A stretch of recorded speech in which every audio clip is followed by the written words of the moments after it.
Hello, and welcome to Fulfillment Therapy. My name is Maddie, Kendra Nilsson's COO, and today you'll be listening to episode 193, Embracing Gentle Parenting, A Journey of Growth and Self-Discovery with Kensi Evans. We hope you enjoy.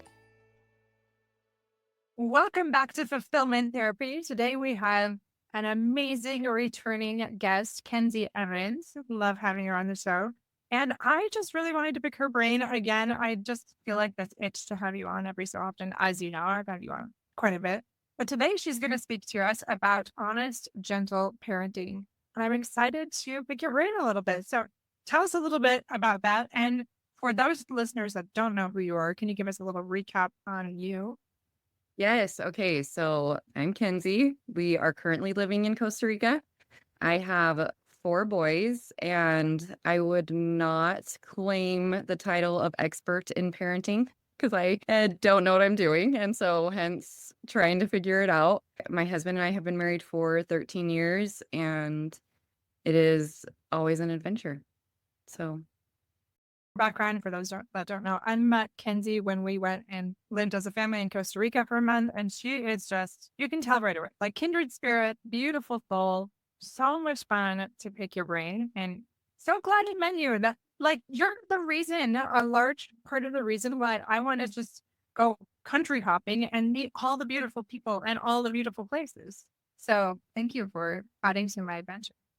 that is such a kind compliment. I feel the same way about you, Kendra. It was like just instant friendship, so easy. You're so easy to talk to. So I think that's why so many people connect with you. You're just, it's like we get on here and it's like a hangout session, pretty much. So I absolutely love it.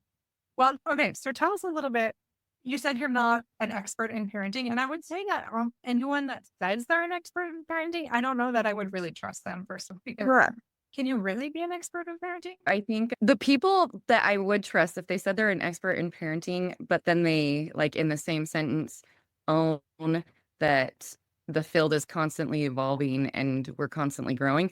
Okay, then maybe I'll like trust their advice. But I mean, I'm definitely not an expert. Like I didn't get my degree in it or anything. The only thing that I can offer is my own personal experience and just kind of evolving as a parent myself.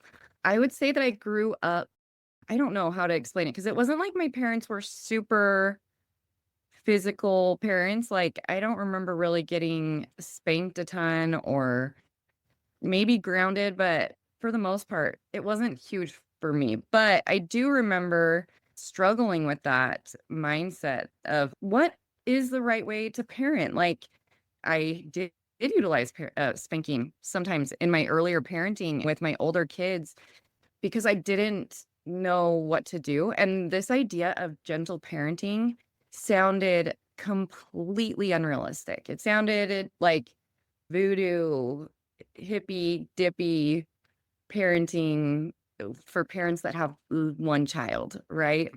Mhm. And so I was resistant to the idea at first. Then I think you and I talked about this book in one of our other episodes, but helped me to my perspective a little bit. The No Drama Discipline book. What I loved about that is when we consider the idea of gentle parenting, maybe there's no consequences, right? Or we just let our kids get away with anything. What I learned from that book, No Drama Discipline, is that's not the case. There are still consequences, being more natural consequences, letting kids learn from their own mistakes. So they don't want to wear a jacket to school and it's freezing. You ask them and tell them, hey, this is what's going to happen. You're going to be really cold at recess and be able to play with your friends as much. Are you sure you want to make that choice? And they still make it and discover they don't like being cold at recess, right? And so, or you have a stubborn kid that will continue doing that just to prove their point, but they live and they learn from it. And it's like learning to let go of things that we don't have to necessarily take on as parents, which is hard because I think in this world, part of the issue is that we have been told that we're responsible for every single little tiny action that our children take, right? And so we feel a lot of that responsibility. That also, I don't want to get that confused with like being negligent and not caring for your child. So there is a fine balance. The idea that I really, really love in gentle parenting is kind of the golden rule standard of if the roles were reversed, which oftentimes they are, that our children talk back to us, they ignore us, they do these things. And how does it make us feel? We don't like it. We get frustrated, but we do the exact same thing to our children, not from a shaming place, but more of just a self-reflective place of like, would I be receptive to this sort of feedback right now? Like if someone were to be like, Kensi, pick up your shoes right now and go put them in there. Hurry, we're going on late. And like jumping down my throat. I think that I would be a lot less responsive to that. And so I think it's interesting how we, as adults, we have these expectations that we be treated kindly and with respect. But then it's almost like our little humans, we forget that they are little humans that have thoughts and feelings and their own experiences. And so I think I don't know. For me, it was hard because I felt a lot of guilt and shame to get to this place. Prior to getting to this place, I felt a lot of guilt and shame because I had 3 babies, 4 and under, and I was drowning. It was so hard. And so I wasn't as patient as I would have liked to have been. But that doesn't mean that I'm bad or that my kids are bad or that this gentle parenting approach is wrong. It just means that the circumstances were really hard and there can be mercy for both and accountability. I can look back and allow space for my kids to be like, Mom, I did not like when you yelled at me, and be like, you're absolutely right. I would not want to be yelled at. That wasn't fair of me, right? And remove the shame from it and instead just take accountability that, yeah, like I agree. I wouldn't want to treat you that way either. And I totally did. So that's unfair, but it's hard to get there because I think there is somewhat of an expectation of perfection in parenting. At least that's what I felt. So I'm kind of more at this place where I have older kids. My youngest is 4 and it's easier, right? Because they're more reasonable. But I do think that it takes a lot of intentionality. I think that was not the focus of my upbringing. I don't know if you had this within your LDS upbringing, Kendra, but ours was like you get married as fast as you can and you have as many children as you possibly can. And I think when that is the goal, parent-child relational elements can be lost because I think that is kind of what happened in my young parenting years. And I wouldn't do it any different because I have my 3 sweet older kids that I do not regret, but I will just be taking more accountability for some poor parenting choices. But this idea of popping out as many as you can and the reality that we are limited. We need sleep.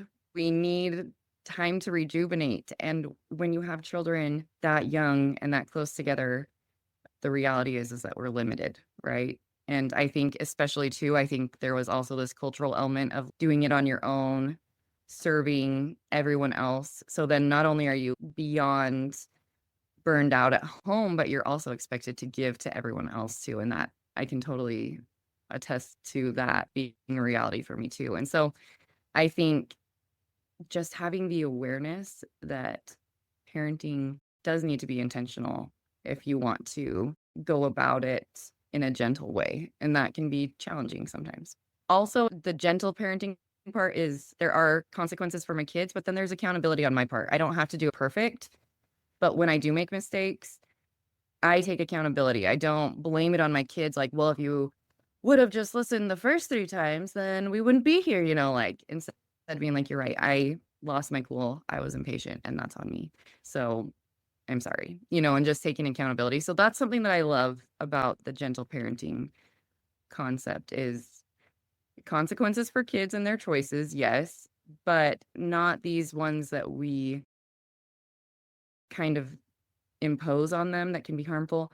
And then on the parent side, taking accountability when we make mistakes. So That's so well said, so beautiful. And also just how you are raw and authentic about your experience because it's true. Like it's just so messy. I actually did an episode on this morning on that rigid stance we can sometimes take. And I did the same thing too. I didn't get married as young as any of my sisters, but still by the world standards, pretty young. And wanted to have them really close. They didn't all come that way because there's different things, but I just wasn't my best self. And I don't think any parent really is when raising a bunch of young children. But it is so nice now because I am getting more feedback from my kids that I can implement. So I was not my best self. I was just learning as I went. Honestly, I don't think I was a terrible parent, but I definitely didn't nail it. I was just surviving through most of that. And now I'm picking up the pieces. It is unfortunate. I think about what advice I give my daughter who's about to go to college about how I can help her not make mistakes. She's going to make them, right? But thinking about everything I went through and experienced, giving yourself the benefit of the doubt, but recognizing that most of the parenting that you're going to do that is going to be really memorable to them is going to be the part where you're running on fumes, where you're just in survival mode, where you're a mess. And they're going to remember those parts, unfortunately. And then you're going to spend the rest of your parenting apologizing for those parts and trying to make amends. What are your thoughts on that? Yeah, well, and I think that is true because there's like the research that's been done, and I want to say it's by the Gottmans, where it Mhm. says like one negative comment, it takes like 5 to 7 positive comments to negate a negative comment.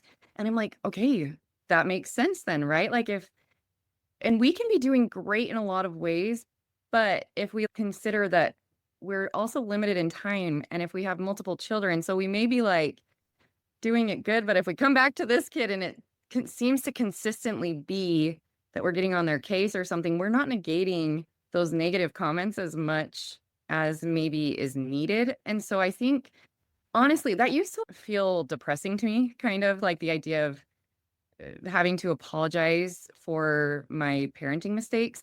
But I think the work that I have done leading up to this instead has been like, that's actually a gift.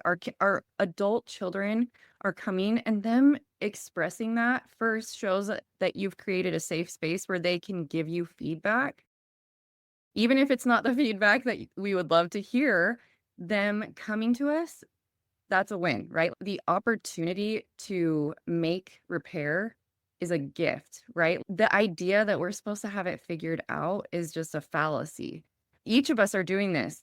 This is the first day for each of us. You and I having this conversation, this is the first conversation that we have had like this in these exact circumstances, you know? And so it's a constant learning process. And so I think when we think of it like that, rather than I should have had it figured out. Instead, like, okay, now that my child has the vocabulary to express to me how they didn't like that or they didn't appreciate it. And it is relational to receive their feedback and say, yeah, I hear you and I can understand that. And going forward, I would like to apply that to our relationship. So thank you for being relational and giving me that instead of considering it as like a critique or condemnation of us and our parenting, instead of looking at it more as like, this is us being relational and it's a shift in our dynamic, right? As they get older and they are better able to express themselves. That is such a perfect way to put it. It's almost like a stepping stone, this natural progression and preparing them for that too. Like, hey, it's gonna be sometimes messy for you. You're definitely not gonna have it figured out. I don't have it figured out even at this stage. And that's okay. And as long as you are, making amends, making restitution, not living in that pride of like, oh no, or pointing fingers, but like, just being real about it. I love what you're sharing with us. What are just some last couple pointers you can give parents when they feel stuck? Maybe it's in those early stages. Maybe it's even right now and they don't know how to make amends or apologize. Like, what would you say to them? I think, first of all, recognizing if you feel that guilt and shame coming up, it's because you love your children, because you don't want to fail them, right? And so I think being able to distinguish, like, why is this here? And because our brain is trying to protect us, right? And so like the shame is like, don't let us see the harm that we've caused because we love you and that was not our intent. And so then when we can get to that place of like, oh, I feel this because I love my children and my intent is to show that I love my children. So if I can stay grounded in that rather than like the lie that my shame is telling me that I'm a terrible, awful parent, I didn't have that information before. So now I do. And if I can stay grounded, then it makes it a little bit easier to swallow because it's not necessarily like this is my identity. I'm a parent who failed and messed up, but rather, okay, I can separate myself from what my child is telling me and recognize it's because I love them that this matters so deeply to me. But it's not all of who I am, right? And I think the last thing would be something that has been kind of huge for me is recognizing that I chose to have my children, not the other way around. My children did not choose to be born, right? And so kind of putting it back into this realm of responsibility, like me as the adult, as the parent, like I chose this. And so putting these unrealistic expectations onto our children, like you should respect me, respect your elders, this can be unfair. And I don't exactly know the answer. Like I'm still working through this is real time, folks. But the idea of what are things that I place on my children? It's like, guys, we got you all these things. Why can't you just be grateful? And it's like, wait a minute, 1 second. As a parent, I signed up for this. Like I knew that I would be having children. And I mean, we don't fully grasp it, but you're going to get your kids gifts and things like that. A child doesn't come into the world knowing that. It's something that they're learning. And it's interesting to me, especially as like Christians, that we profess of an all-loving God who wants to give us everything and how he invites us to come to him with all of our dreams and desires, right? And I know that he doesn't give it to all of us, but he also doesn't punish us for wanting.